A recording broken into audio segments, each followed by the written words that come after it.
I was at my desk when the notification popped up. A short, mundane-looking video from my aunt, nothing unusual, except the preview showed faces I knew too well, contorted in mockery. I clicked.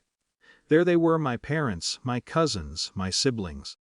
The words cut through the screen with casual cruelty. Pathetic failure.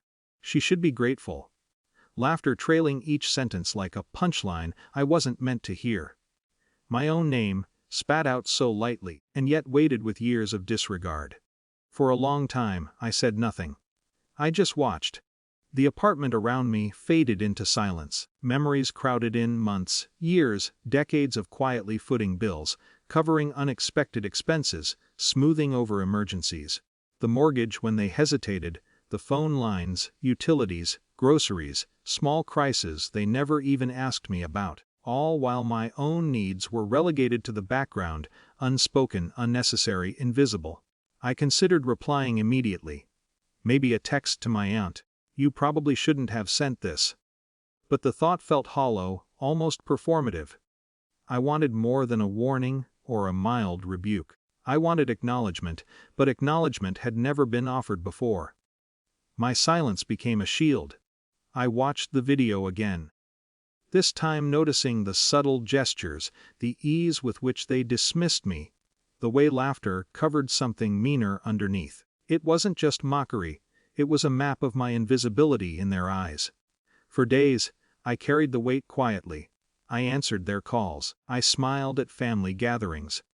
I pretended nothing had shifted. But every interaction was measured, restrained. I started keeping mental notes. When bills were due, who relied on me for what? How casually they assumed my resources were endless.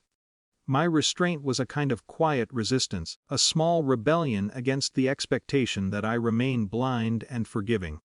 Then the day came, the next payment. I had every intention of making it, as usual, until the thought struck, what if I didn't? Just this once, let consequence speak louder than words. I sat down with the account details open, the usual autopay scheduled, and then paused. My hand hovered over the keys. It was not revenge in the flashy, satisfying way that movies promise. There would be no dramatic confrontation, no shouting match. Just a single, simple act withholding support. Let them feel the gap for a change. The days following were quiet but electric. Messages started trickling in. Did you forget? Why hasn't this been paid? The tone carried something new: tension, uncertainty. The family's assumed power, their casual entitlement, was suddenly unsettled. I didn't reply at once.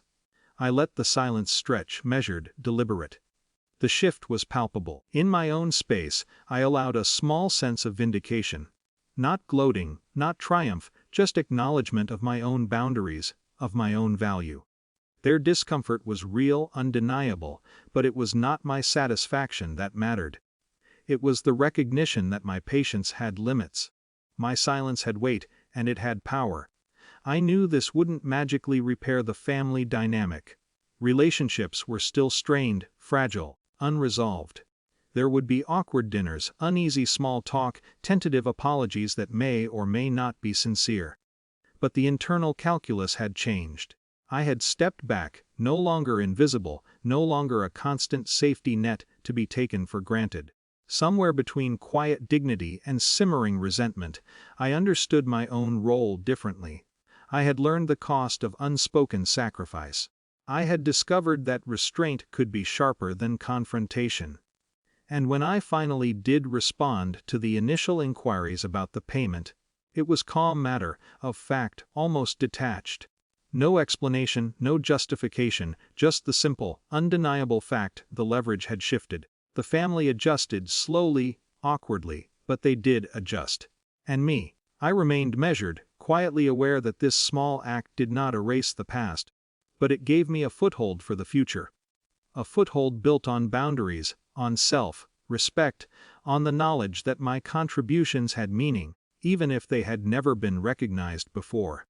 Silence had done more than speak, it had changed the room, the balance, the expectation, and I realized that sometimes the most powerful statement is not a scream or a confrontation, but the simple, deliberate choice to withhold, to pause, to let consequence unfold naturally.